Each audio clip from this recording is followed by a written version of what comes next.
Vice President Vance makes a redistricting push. Indiana signs up to help deport people, plus a data center energy deal and more. From the television studios at WFYI, it's Indiana Week in Review for the week ending August 8th, 2025. Indiana Week in Review is produced by WFYI in association with Indiana Public Broadcasting Stations. This week, Vice President J.D. Vance met with Governor Mike Brown and Republican state legislative leaders to discuss redrawing Indiana's congressional district lines to benefit Republicans. Democrats rallied at the State House in response, railing against what they called a moral violation of democracy. Braun confirmed that the vice president discussed redistricting during their meeting at the State House. Braun says he and state legislative leaders listened, but wouldn't say more than that. Democratic Congressman Andre Carson, one of the lawmakers who would be at risk under redistricting, called the fight a civil rights issue. We will not accept our state being cut and spliced and maneuvered for a wannabe king in Donald Trump. In statements, both State House Speaker Todd Huston and State Senate Leader Roderick Bray said they appreciated meeting with Vance, but neither statement made any commitments about redistricting. Will Indiana Republicans redraw the state's congressional map?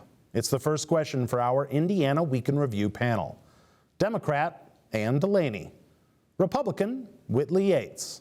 Ebony Chappelle, Market Director for Free Press Indiana, and Nikki Kelly, Editor-in-Chief of the Indiana Capitol Chronicle. I'm Indiana Public Broadcasting State House Bureau Chief Brandon Smith. Ann Delaney, will Republicans, in the words of Congressman Frank Mervan, bend a knee and kowtow to Donald Trump? Well, you know, it's no accident that they picked Indiana. They have a very weak governor, and they have a supermajority. There's only 2 seats in play here. But, you know, it is amazing to me. If you look at the Constitution and you look at the statutes, you might think that we redistrict as soon as the census is over, and we do it once every 10 years.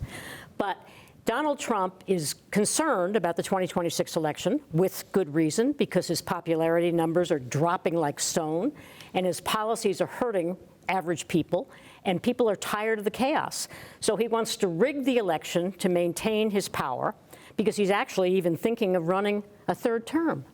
Because, you know, he hasn't monetized the presidency enough yet. He hasn't sold off access to the White House and to him and to, you know, to every lobbyist willing to put millions of dollars into his pocket. So it is really unprecedented, and we'll see what happens in Texas. But you know what? There's some thought among Democratic circles that if they're going to change the rules to favor this jerk we have in the White House, then the rules get changed in Democratic states as well. Yeah. And we can easily pick up, even if they did it for 9 seats here and Texas, we could easily pick that up between California and New York. And Illinois. And Illinois and Massachusetts and Maryland and Virginia. Should Indiana Republicans redraw the map?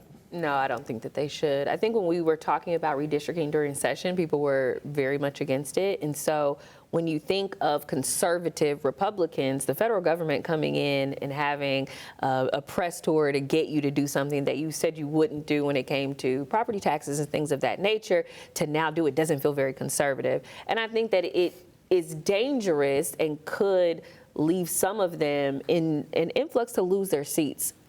And so I think we have to think about bigger things than just what it is that Trump wants, but what's best for Hoosiers in Indiana. And I think right now, I understand they're entertaining the idea of what he wants, but I can kind of tell by the way that things are going that I don't believe it's going to happen. To the point she just made, you can, I mean, especially with the technology now, and this is a conservative state, you can easily draw 9 districts that favor Republicans.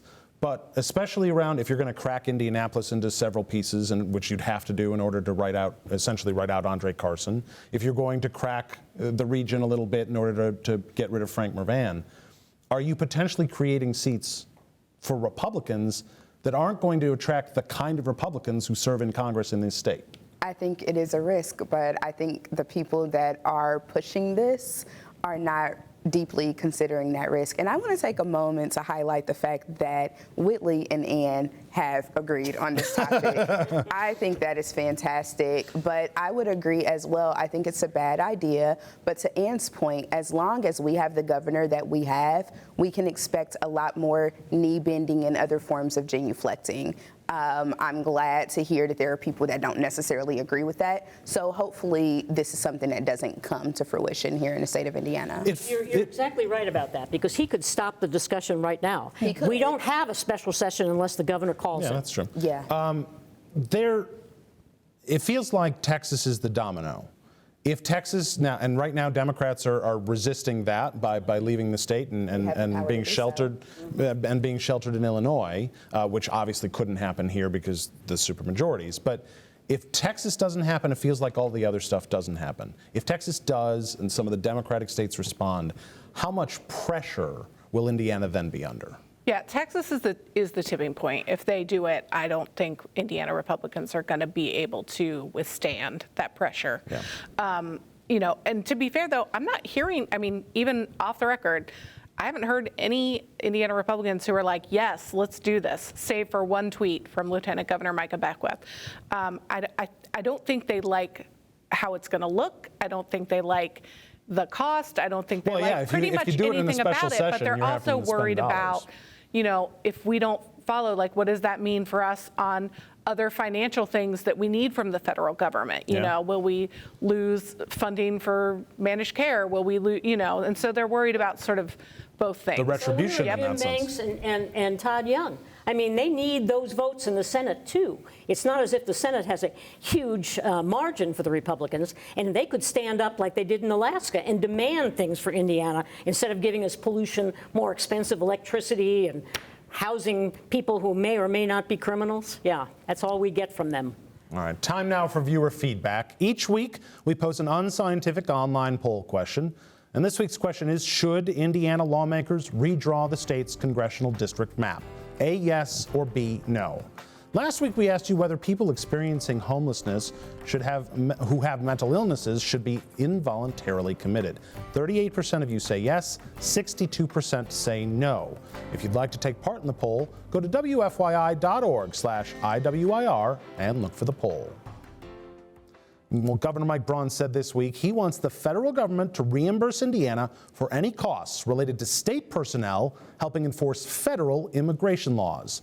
The Indiana Department of Homeland Security, Indiana Department of Correction, State Police, and Indiana National Guard recently signed agreements to do more to help federal authorities deport people.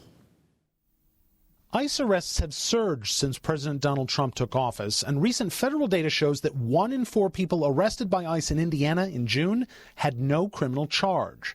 Braun has been critical of that, noting he wants to see undocumented immigrants with criminal records targeted for deportation first. But he says he has no concerns it will worsen as state officials play a bigger role in ICE arrests and deportations. You got to get better at the process of differentiating between the two. And the fact is that's not easy due to the dynamic of it. But that doesn't mean that we shouldn't try better. Braun also emphasized that when it comes to due process for people detained by state and federal authorities, he wants to ensure, quote, we're doing that the right way.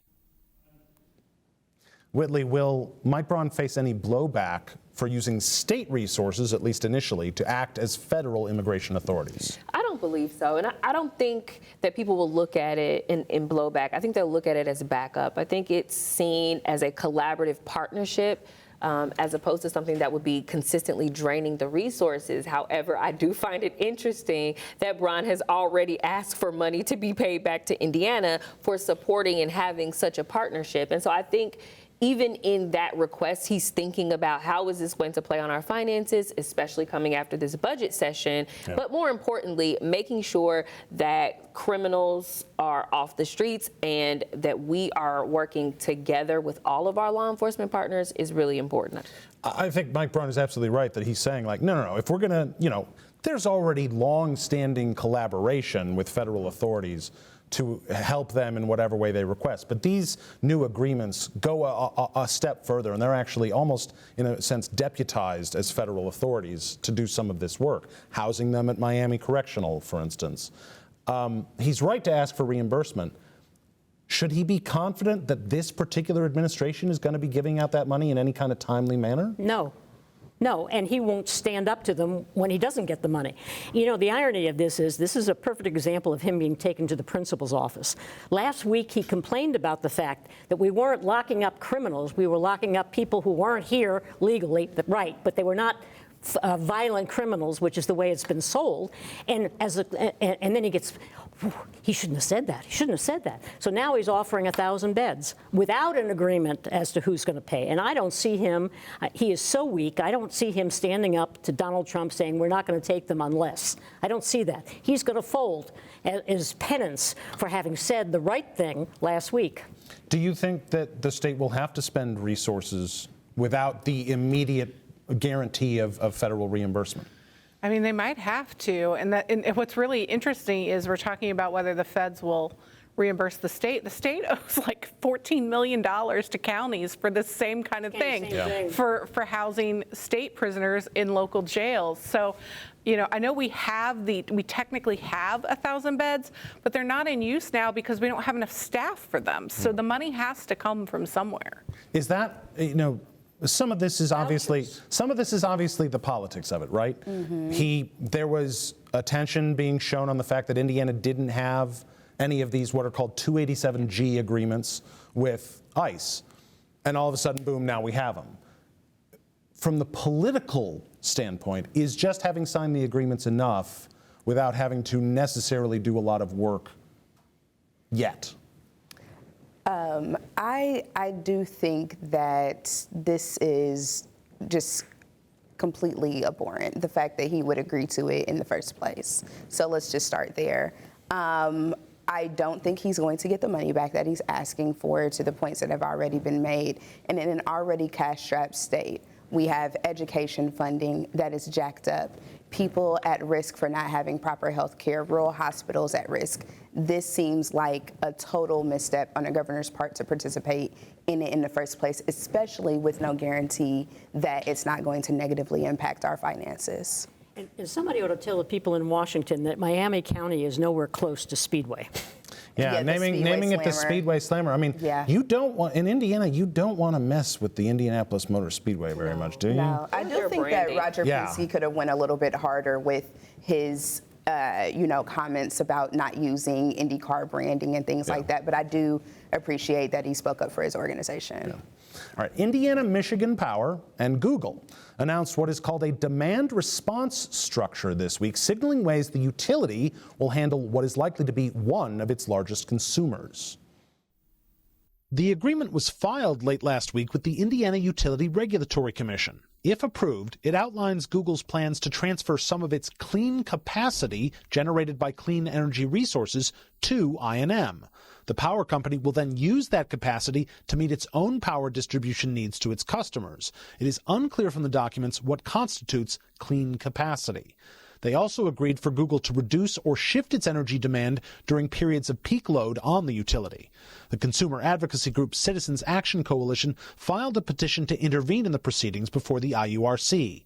Google announced plans to build a $2 billion data center in Fort Wayne in April 2024. That same year, the Department of Energy under President Biden forecast data centers would use up to 12% of the nation's total electricity by 2028. Nikki, obviously this is still subject to approval, but will agreements like these help allay the very legitimate fears that people have had about the energy usage of these data centers? Definitely some. I do think, though, that they redacted so much of it that it's a little unclear exactly. You know, we know the very broad strokes of the agreement. But, I mean, I think it's very appreciated what's in the broad strokes. Obviously, you know, shifting hours or work to non-peak times, and it's this capacity issue that they have. Basically, if Google owns or leases renewables such as solar or wind or whatever, that they can basically kind of give their capacity to I&M.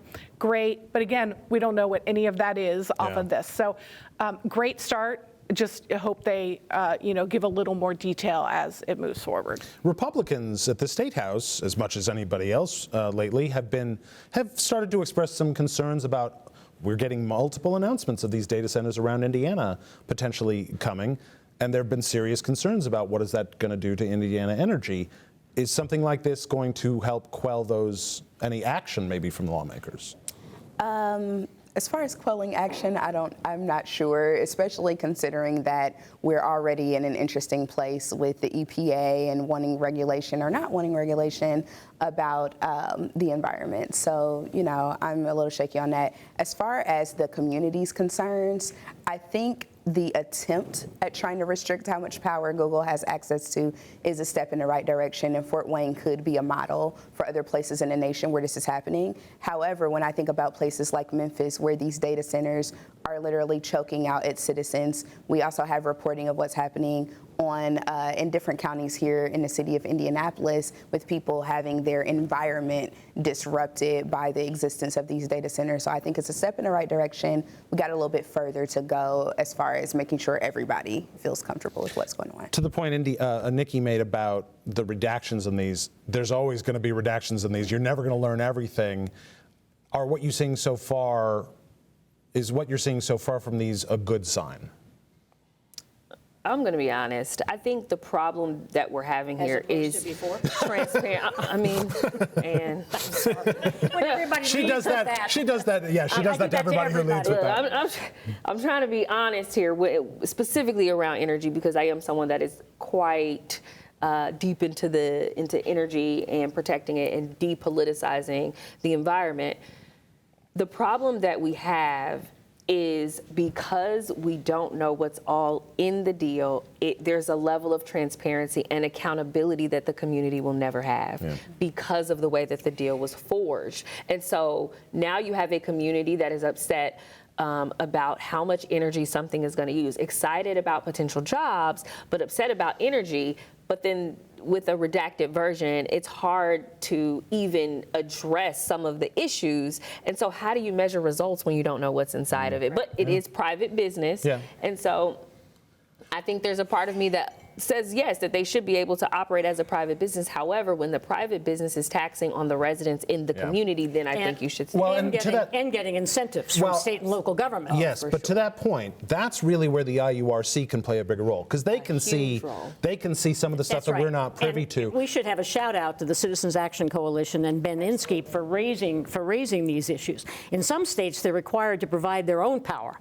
I don't understand the obsession with these. They don't generate jobs, and they are going to use very few for the incentives we're giving them, and it's going to put a huge impact on on residential customers. And we're already paying the highest average residential rate in the Midwest. And nobody's looking at what that does. And meanwhile, the Trump administration won't let us get cheap renewable power from Kansas. I mean, what's wrong with this picture? State officials say highway work zone speed cameras are already helping to slow down traffic.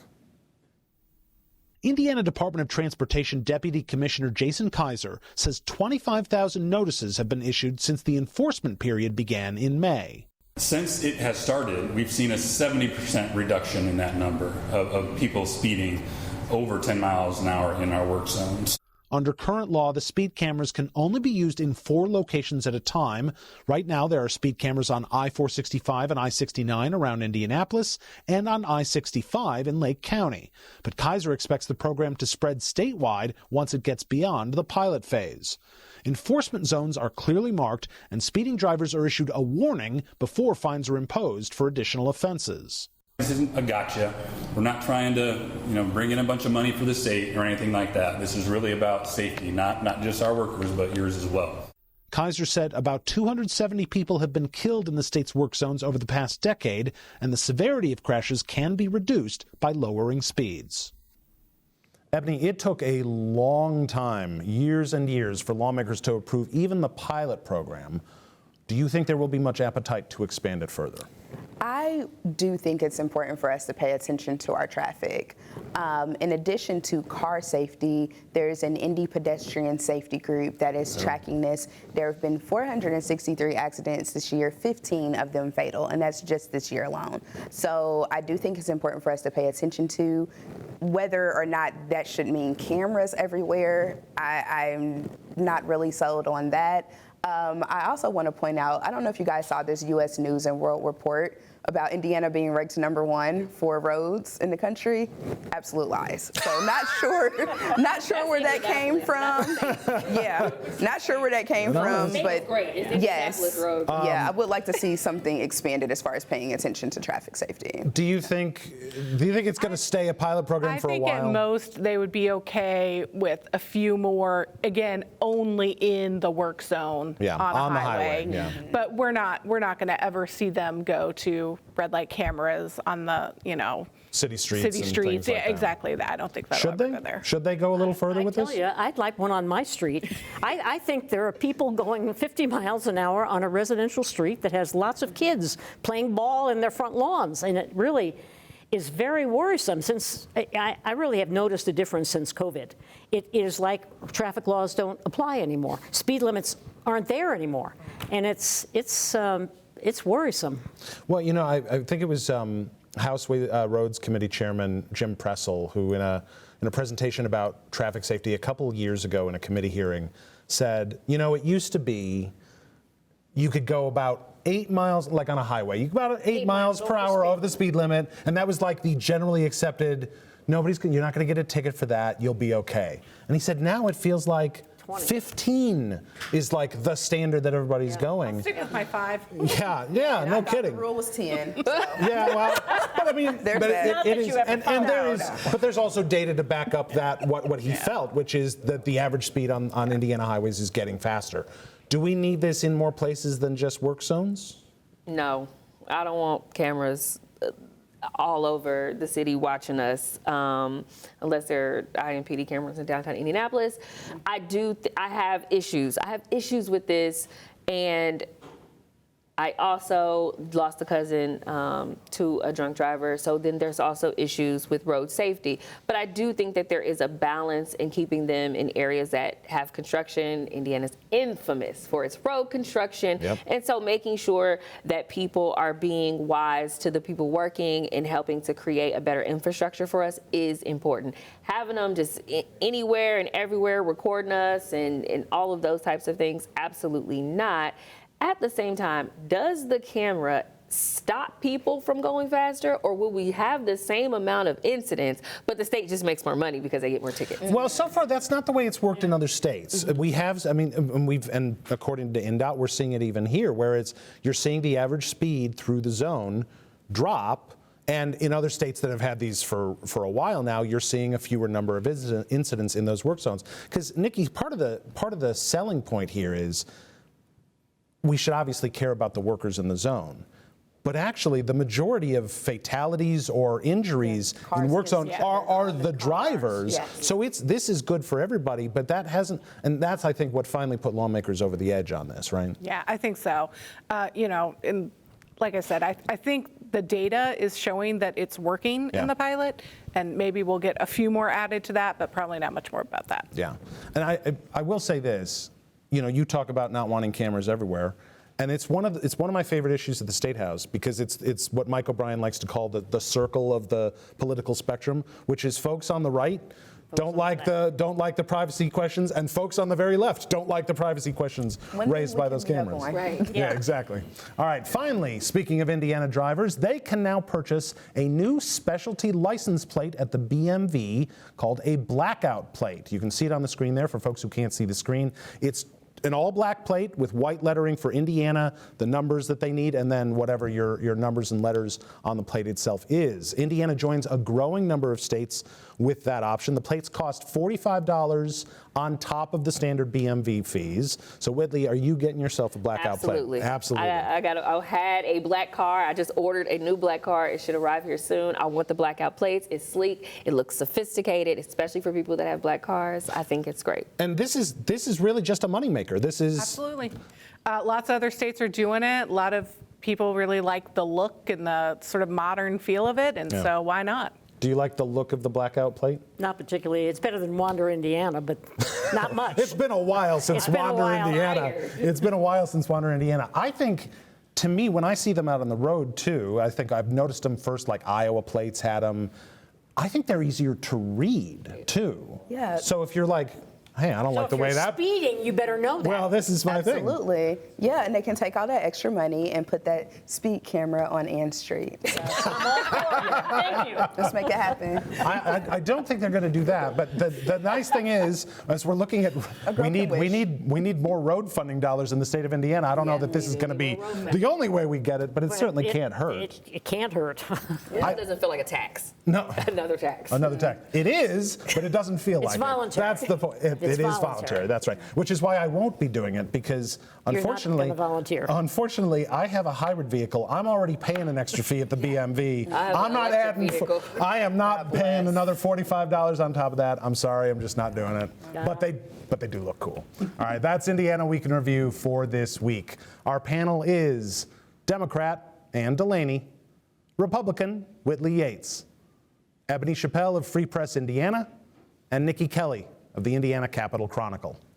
You can find Indiana Week in Review's podcast and episodes at wfyi.org/IWIR or on the PBS app. I'm Brandon Smith of Indiana Public Broadcasting. Join us next time, because a lot can happen in an Indiana week.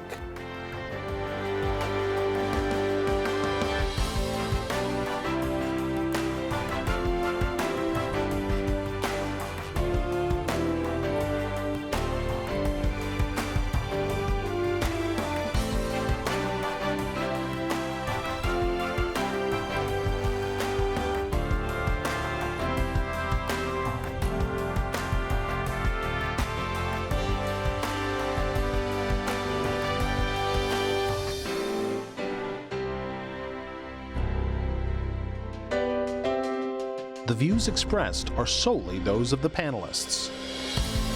Indiana Week in Review is produced by WFYI in association with Indiana Public Broadcasting Stations.